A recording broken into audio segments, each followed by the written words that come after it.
square foot house, and I love it. Okay, I mean, I don't care about streets of gold. I like to have asphalt up to my driveway, so I don't have to drive in the gravel. Yeah. But I think about things that we always touted about the great things of glory, and it's just that's a thing that when we talk to people about heaven and talk to them about going. All right, so we're close on this. Okay. Yeah. All right, now I'm gonna say this, and this is a little bit controversial. But again, I'm 65, okay? The thing I look at is, I don't think everybody can go, okay? And I know that's hard, okay? I don't think everybody can go to heaven. He said, many are called, few are chosen. My sheep know my voice. And I think what we've done, we press sometimes people. I believe he died for everyone, okay? Absolutely. I believe that, okay? He casts the net wide, okay?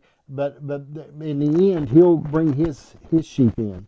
And I think sometimes, and I know that's hard to say, man, but I had a group of guys one time outside the church before church, and they were outside, and they were carrying on a little bit, and a bunch of guys were.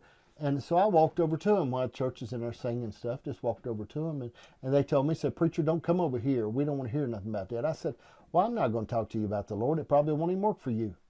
Yeah. I said, it probably won't. Well, what makes you think it won't work for you? I said, I don't even know if you belong to him.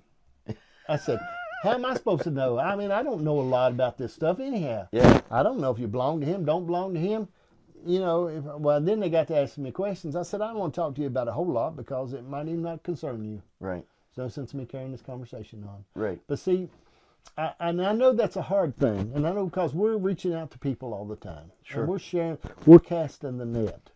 But I think there's something about when somebody recognizes his voice and something changes. And you can't make people do that. No. My dad said one thing one time. He was given an altar call, and I don't remember a whole much about him, but he said, "I'm not the kind of preacher that's going to come back there and pull you to this altar." And I'll never forget this statement. He said, "If the Holy Spirit ain't got enough power to bring you, Raymond Hayes never did." And I it's one of those things that stuck. Right. And not knowing one day I'd be a minister. Right. Being used to open up altar or whatever. Right. Yes, sir. And it does. It's like, if he's not got enough to pull you out, right. I don't. Right. I can give you 5 speeches and great, but if he can't draw you out, Lawrence ain't drawing you. I think sometimes it's because if you're a gifted orator and you got great persuasion and you possibly been a used car salesman, you can get people to the altar. Sure. Okay, and we can bring people to the altar. We can do that through all kinds of things. But what happens is I think sometimes, I said this before, I said, when people join the church, when they first join the church, you ought to make them crawl through the window about the first 30 days. Not let them come through the front door. Find out if they're serious about it, okay? Really find out if it's something that they really want to do. Yeah. Because what we do, if we're truly building an army of God, we use that term, this army of God. But anyway, when we come in, and when they blow that horn in the morning in the army, and they come in and kick the bed, the sergeant he don't say, "Honey, it's time to get up." Right. But so often, in our nature to bring people to the Lord and to keep them there, we don't handle them like soldiers. Right. I mean, Right. I don't know that's hard because people go through things. Listen, I mean, you take it to a lot of things in life, right? 2-a-days for football, right? Mm-hmm. That is, it's not only to get you in shape, that's to take the people who are not serious to get out there on Friday night and get hit in the mouth. Okay. Once they run a couple of miles and they're like, I ain't doing, this ain't for me. Right. Somebody told me one time, they said, I don't go to that, church thing because weak people need Jesus. And I'm like, you know what? I feel the opposite.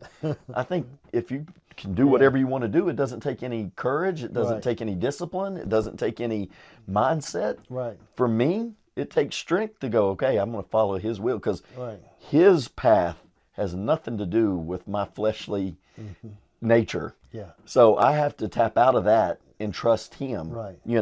And so I get what you're saying with that. I mean, a lot of people just don't want to endure. This is a narrow way, okay? Right. And it seems like I've got friends of mine that are pretty strict in some areas, okay, of church. A little stricter than I am, okay, but they're pretty strict. And it seems like a lot of people are drew to that, though, Right. because they want that discipline. And when we come to the Lord, there's parts of this, and there's some people that are willy-nilly. Okay, I understand all that. And I've met some old hippies that just talked about the good man upstairs. Yeah. And they seemed very honest. Right. Okay, but they didn't know a lot about it. And, Right. you know, and I've got friends of mine now that absolutely don't know anything about the Lord. Don't even, you know, went to church. I got one buddy of mine, he went to church years ago, and it wasn't a good experience for him. I ain't never going back, and he don't even have an idea. Yeah. But I can look at the reflection in his life, how undisciplined he is. Right. And I like him. Yeah. But he's undisciplined, constant catastrophes. Right. And because, all right, so we talked about forgiveness. We talk about heaven. All right, so when we think about this thing, I begin to think, I don't know, in life, okay, we have stuff that we deal with in our heart that nobody else deals with. Right. Okay, and we sort of push things back, you know, instead of being honest with the Lord, because that's the challenge. And you touched on that a minute ago. That's hard to do. Well, you know, when Jesus is at the woman at the well, he said, they'll worship me with spirit and truth. Okay, Okay. Sometimes the truth is I'm broke. I'm hurting. right, Truth is I'm mad at you, God. I'm still coming to you, but I'm mad. right, You know, as a father, I would want my children to be truthful with me than just to always give me what I need to hear.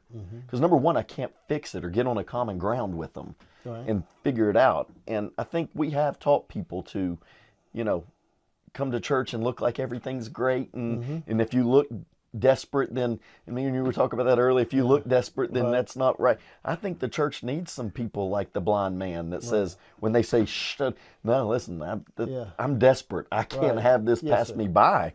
And I think a lot of times we forget to be honest. And that's one thing I do daily.